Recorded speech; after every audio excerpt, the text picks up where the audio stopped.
Hello everyone, welcome to law school. I am Srishti. आज की class में हम लोग पढ़ने जा रहे हैं हिंदू लॉ का another important topic that is maintenance of wife. तो किन किन प्रोविजंस में हिंदू लॉ में एक वाइफ को मेंटेनेंस दिया गया है, किन किन प्रकार का मेंटेनेंस दिया गया है, वो आज हम लोग डिस्कस करेंगे। तो following sections will be covering in this lecture regarding maintenance of Hindu wife.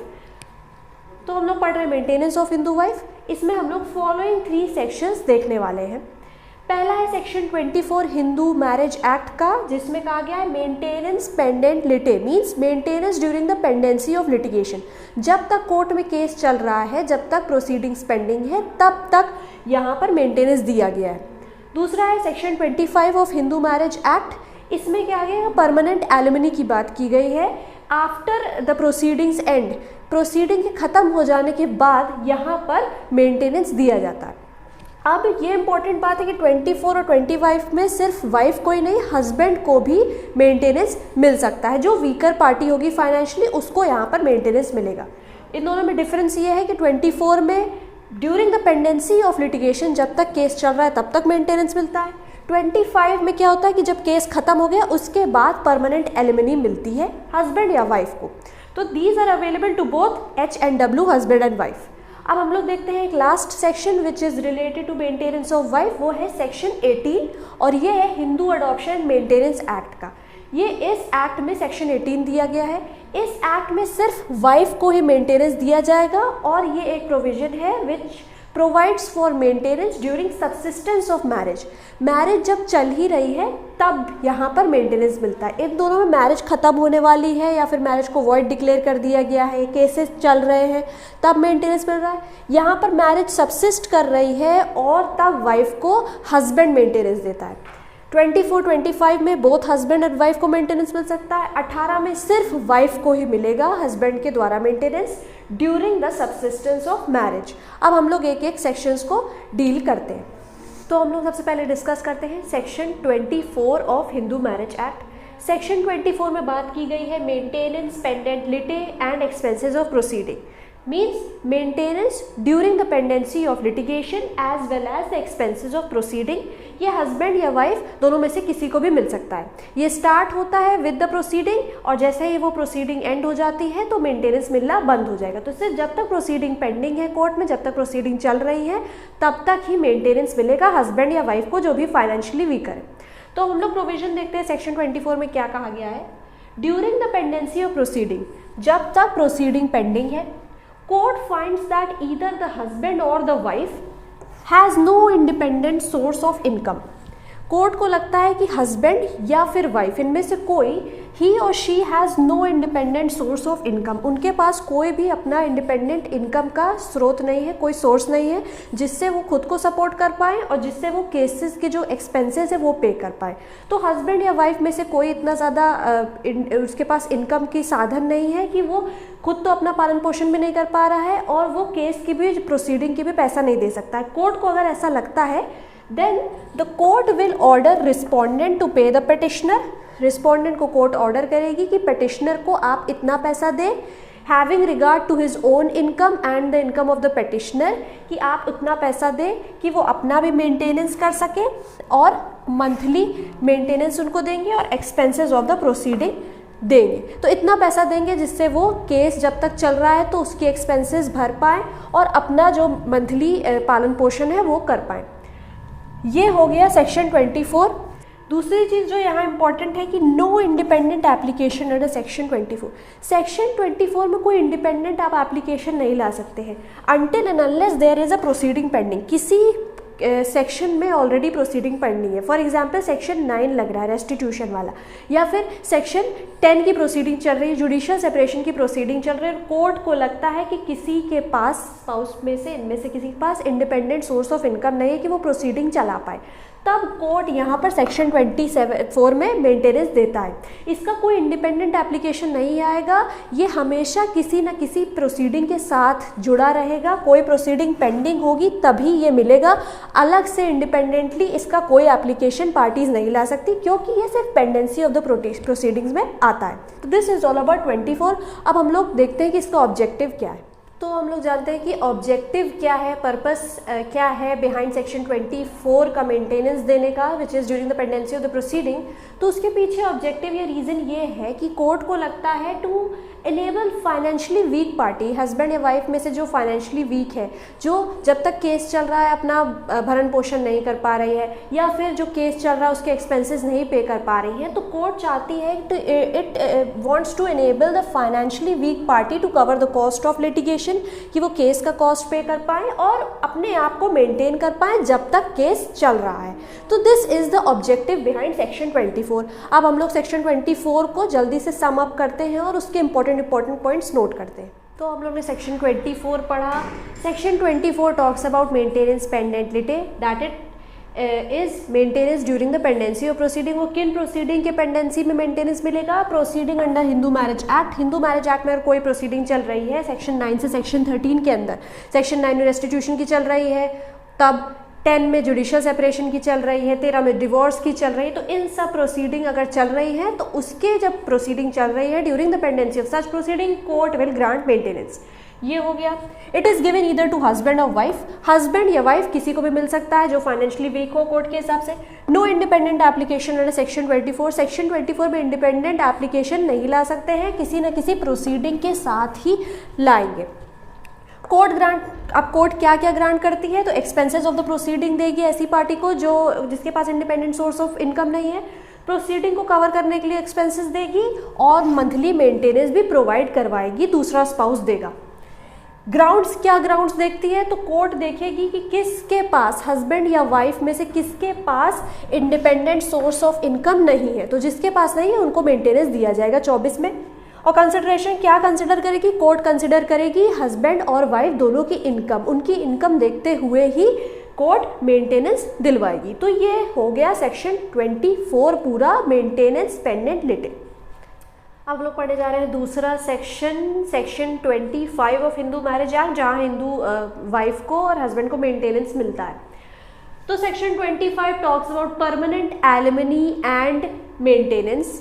ये दोनों हस्बैंड और वाइफ को मिल सकता है, but before the passage of Hindu marriage act ये सिर्फ वाइफ को ही मिलता था। अब 25 में ये कर दिया है कि दोनों हस्बैंड या वाइफ किसी को भी मिल सकता है, एक एप्लीकेशन लाना पड़ेगा। अब सबसे पहले हम लोग समझते हैं 25 को, अगर बेयर एक्ट हम लोग पढ़ेंगे तो सबसे पहले उसमें लिखा है कि किस समय पे मिलता है ये, या फिर time when application is to be made और time when the court order such maintenance. Permanent alimony का मेंटेनेंस कोर्ट कब देता है? तो ये जो मेंटेनेंस 25 में मिलता है ये after the decree has been pass तब मिलता है। तो कोई भी डिक्री यहाँ हिंदू मैरिज एक्ट में पास हो गई है, फॉर एग्जांपल डिवोर्स की डिक्री अब पास हो गई है 13 में, केस पूरा खत्म हो चुका है। अब at the time of the passing of the decree applicant application लाएगा कि हमें 25 में मेंटेनेंस चाहिए, तो कोर्ट मेंटेनेंस दे देगा। या at any time after the passing of the decree, decree pass हो गई उसके बाद भी ला सकता है। तो डिक्री जब पास हो रही उसके साथ साथ भी ला सकता है, उसके बाद भी ला सकता है यहाँ पर एप्लीकेशन कि हमें मेंटेनेंस चाहिए है सेक्शन 25 में। अब सेक्शन 25 में मोड ऑफ पेमेंट क्या होता है कि कोर्ट कैसा मेंटेनेंस देती है? तो कोर्ट ग्रॉस सम दे सकती है, एक पूरा ग्रॉस सम बता देगी कि एक पार्टी को दूसरी पार्टी को इतना ज़्यादा एक बार में सम दे देना, एक बार में पूरा पैसा दे दिया जाएगा, फिर बार बार नहीं दिया जाएगा, तो ये ग्रॉस सम हो गया। मंथली सम मतलब हर मंथ पे कुछ आपको अमाउंट पे करना पड़ेगा दूसरी पार्टी को, ये मंथली सम हो गया। और पीरियोडिकल भी ऐसा ही हो गया, कुछ कुछ पीरियड पे आपको देना पड़ेगा। तो कोर्ट इन 3 तरीकों से सम दिलवा सकती। ग्रॉस सम मतलब एक बार में पूरा दे दिया, उसके बाद कोई लायबिलिटी नहीं रहेगी। मंथली मतलब मंथली, और पीरियोडिकली मतलब कुछ कुछ पीरियड्स पे देना पड़ेगा। अब आउटर लिमिट क्या है ये पेमेंट करने की या मेंटेनेंस देने की? तो outer limit is the life of the applicant. जब तक एप्लीकेंट जिंदा है तब तक ये दोनों सम उनको देते रहना पड़ेगा। जब एप्लीकेंट की डेथ हो जाती है तब कोई लायबिलिटी नहीं है मेंटेनेंस देने की। तो जब तक outer limit of paying such maintenance, monthly sum अगर हम दे रहे हैं तो कब तक देंगे? जब तक एप्लीकेंट जिंदा है। उनकी डेथ के बाद फिर वो देना बंद कर दिया जाएगा, तब वो नहीं मिलेगा। तो outer limit is the life of the applicant. अब हम लोग समझते हैं considerations to be kept in mind while granting maintenance under section 25। तो कोर्ट किन किन चीज़ों को मद्देनजर रखते हुए 25 में मेंटेनेंस देगी। तो ये फॉलोइंग थिंग्स है। पहला है respondents income and property. Respondent की इनकम देखी जाएगी, कितनी इनकम है, कितना वो मेंटेनेंस दे सकते हैं एप्लीकेंट को। उनकी प्रॉपर्टी देखी जाएगी कितनी है। सिमिलरली एप्लीकेंट की भी इनकम और प्रॉपर्टी देखी जाएगी। फिर कंडक्ट ऑफ पार्टीज का कंडक्ट कैसा था ड्यूरिंग द प्रोसीडिंग वो देखा जाएगा। और आखिरी में है other circumstances of the case. Other circumstances में उनका सोशल स्टेटस देखा जाएगा, किस तरह से पहले से एप्लीकेंट रह रहा था, जिस तरह से वो रह रहा था या रह रही थी उसको मेंटेन करने के लिए जितना पैसा ज़रूरी होगा वो उनको दिलवाया जाएगा। तो ये सब चीज़ें कोर्ट देखेगी और उसके बाद वो अमाउंट सेट करेगी कि कितना मेंटेनेंस देना है। अब हम लोग समझते हैं कि सेक्शन 25 में कब कोर्ट वैरी कर सकती है, मॉडिफाई या रेसेंड कर सकती है ऑर्डर को। तो सेक्शन 25 के अगर हम लोग सब सेक्शन 2 में देखें तो उसमें लिखा हुआ है कि in case there is change in circumstances of either party, किसी भी पार्टी का हस्बैंड या वाइफ का उनका चेंज हो गया है सर्कमस्टांसेस में, उनकी इनकम बढ़ गई है, घट गई है, या फिर फॉलोइंग जो अदर पर्टिकुलर्स दिए हैं वो सब कुछ हो गया है, तो कोर्ट क्या कर सकती है, वैरी कर सकती है, चेंज कर सकती है ऑर्डर को, मॉडिफाई कर सकती है या कैंसिल कर सकती है ऑल टुगेदर। तो फिर सेक्शन 25 के सब सेक्शन 3 में दिया हुआ है कि क्या क्या सर्कमस्टांसेस चेंज होंगे या हो सकते हैं जिसमें कोर्ट वेरिएंस कर सकती है, मॉडिफिकेशन या रेसिशन कर सकती है। तो इसमें लिखा हुआ है कि the court on being satisfied that the party in whose favour order has been made, जिसके फेवर में ऑर्डर किया गया था कि इनको मेंटेनेंस दिया जाए, अगर वो party has remarried. For example यहाँ पर ये हस्बैंड है और ये वाइफ है और हस्बैंड को वाइफ को मेंटेनेंस 25 में देने को कहा गया था, बट अब वाइफ ने दूसरी शादी कर ली है, वाइफ हैज़ रीमैरिड। तो यहाँ पर कोर्ट रिसेंड कर सकती है, मॉडिफाई या वेरी कर सकती है ये ऑर्डर को। दूसरा है if the party was wife she has turned unchaste. अगर वो पार्टी वाइफ थी मीन्स जिसको मेंटेनेंस मिल रहा था वो वाइफ थी, बट अब वो चेस्ट नहीं रह गई है, अब शी हैज़ टर्न कैरेक्टरलेस और वो अनचेस्ट हो गई हैं, तब हस्बैंड को यहाँ पर कोर्ट कह सकती है कि वेरी कर सकती है, ऑर्डर रेसेंड कर सकती है, मॉडिफाई कर सकती है। तीसरा है if the party was husband, मतलब अगर हस्बैंड को वाइफ मेंटेनेंस दे रही थी पर हस्बैंड हैज़ committed adultery, मतलब husband has engaged into sexual intercourse with any woman outside his marriage, तो यहाँ पर कोर्ट फिर से चेंज करते हैं। तो इन तीनों सर्कमस्टांसेस में कोर्ट में वेरी, मॉडिफाई और रिसेंड द ऑर्डर। अब इस टॉपिक में जैसे हम लोग कवर कर रहे हैं maintenance of Hindu wife primarily, तो हम लोग ने 24 देखा जब pendency of the litigation maintenance दिया जाता है हस्बैंड या वाइफ को। फिर हम लोग 25 में देखा कि परमानेंट एलिमनी दी जाती है after the case has been decided, after decree has been passed, husband या वाइफ को। अब हम लोग इसी से इंटर रिलेटेड एक देख रहे हैं सेक्शन दूसरे एक्ट में दिया हुआ है। ये सेक्शन है section 18 Hindu adoption and maintenance act का। इस सेक्शन 18 में सिर्फ वाइफ को ही मेंटेनेंस मिल रहा है। एक और सेक्शन है जहाँ वाइफ को मेंटेनेंस मिलता है, वो है सेक्शन 125 CRPC, तो वो हम लोग CRPC में अलग से कवर करेंगे। अभी हम लोग इस पूरे टॉपिक में maintenance of Hindu wife primarily deal कर ही रहे हैं, तो हम लोग सेक्शन 18 भी देखते हैं जिसमें कहा गया है Hindu wife's right of separate residence and maintenance. कब हिंदू वाइफ को राइट मिलेगा कि उनको सेपरेट रेजिडेंस दिया जाएगा और उस सेपरेट रेजिडेंस के साथ साथ हस्बैंड उनको मेंटेनेंस भी देगा। तो ये सेक्शन 18 में हिंदू अडॉप्शन मेंटेनेंस एक्ट में दिया हुआ है। इसमें कहा गया है कि maintenance is claimed by wife, तो यहाँ पर हस्बैंड को मेंटेनेंस नहीं मिलता, यहाँ सिर्फ वाइफ को ही मेंटेनेंस मिलता है हस्बैंड के द्वारा।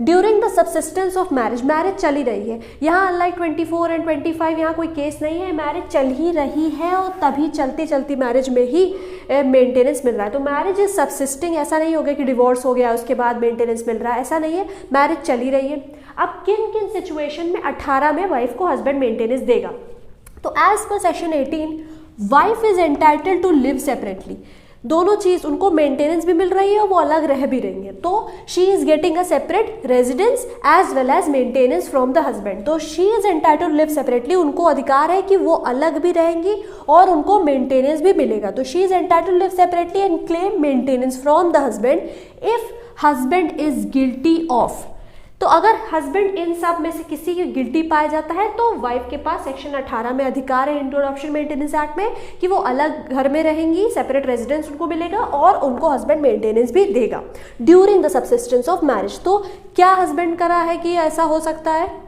पहला है कि husband is guilty of desertion, husband wife को छोड़ के चला गया था विदाउट ए रीजनेबल कॉज, तो यहाँ पर मेंटेनेंस मिल जाएगा। दूसरा है husband is guilty of cruelty, husband cruelty practice करता था वाइफ पर, तो वाइफ को यहाँ 18 में अधिकार मिलेगा कि वाइफ अकेले भी रहेंगी और उनको मेंटेनेंस भी मिलेगा। दूसरा है husband has during his marriage किसी और लड़की से या औरत से शादी कर ली है, हस्बैंड की वाइफ थी पहले से और हस्बैंड हैज़ कमिटेड बाईगैमी। तो अगर हस्बैंड ने बाईगैमी कमिट करी है और एक वाइफ के रहते हुए उन्होंने दूसरी शादी कर ली है तो हस्बैंड यहाँ पर मेंटेनेंस देने के लायबल हो जाएगा। हस्बैंड कीप्स अ कॉन्क्यूबाइन, कॉन्क्यूबाइन मीन्स वो मिस्ट्रेस एक घर में रख रहे हैं तब भी हस्बैंड को यहाँ मेंटेनेंस देना पड़ेगा। Husband has ceased to be a Hindu, husband has converted to any other religion then he will be liable, और एनी अदर रीजनेबल कॉज जिसमें जस्टिफाई किया जाएगा कि वाइफ अलग भी रहेगी और उनको मेंटेनेंस मिलेगा। तो ये फॉलोइंग थिंग्स हैं जहां पर if the husband is found guilty of any of these, अब इसमें लेप्रेसी नहीं है क्योंकि लेप्रेसी को अमेंडमेंट्स हटा दिया था पर्सनल लॉ अमेंडमेंट एक्ट 2019 से, तो लेप्रेसी का जो ग्राउंड है वो यहाँ से रिमूव हो गया है। इन सब चीज़ों में अगर हस्बैंड को पाया जाता है गिल्टी तो सेक्शन 18 में वाइफ को सेपरेट रेजिडेंस मिलेगा और मेंटेनेंस भी दिया जाएगा। ये लास्ट वाला है any other cause which justifies her living separately, जो जस्टिफाई करता है कि हाँ वो अलग भी रहे और उनको मेंटेनेंस भी मिले। तो अगर कोई ऐसा कॉज अराइज होता है अपार्ट फ्रॉम दीज तो वो भी अलाउ किया जाएगा। अब सेक्शन इसमें 3 में दिया हुआ है, इसके सब सेक्शन 3 में कि when wife loses his right, कब वाइफ को यहाँ पर जो अधिकार मिला है वो उसको खो देगी, when she will lose the right. तो दो सिचुएशन है, when she will lose her right of maintenance and separate residence. दूसरा इफ, पहला है कि इफ शी टर्न्स अनचेस्ट, अगर वो कैरेक्टरलेस हो गई है तो वो यहाँ पर अपना राइट खो देंगी। और दूसरा है if she ceases to be a Hindu, अब वाइफ कन्वर्ट कर देती है किसी और रिलीजन में तब भी उनको यहाँ मेंटेनेंस नहीं मिलेगा। तो ये सेक्शन 18 है और इसके सर्कमस्टांसेस है when wife will be entitled to live separately and claim maintenance from the husband during the subsistence of marriage and when she will lose her right. तो आज के लेक्चर में हम लोग कवर किया मेंटेनेंस ऑफ हिंदू वाइफ और husband को भी हम लोग देखा सेक्शन 24 और 25 में किस तरह से मेंटेनेंस मिलता है, क्या प्रोसीजर है हिंदू मैरिज एक्ट में, और फिर हम लोग ने सेक्शन 18 भी देखा जहां वाइफ को मेंटेनेंस मिलता है ड्यूरिंग सबसिस्टेंस ऑफ मैरिज और उसके क्या सर्कमस्टांसेस है इन हिंदू अडॉप्शन मेंटेनेंस एक्ट में हम लोग देखा। अब नेक्स्ट जो एक्ट हम लोग शुरू करेंगे वो होगा Hindu minority and guardianship act 1956 का ये एक्ट है, इसको हम लोग नेक्स्ट वीडियो में कवर करेंगे। So I will see you in another class with another topic related to law. Thank you so much for watching.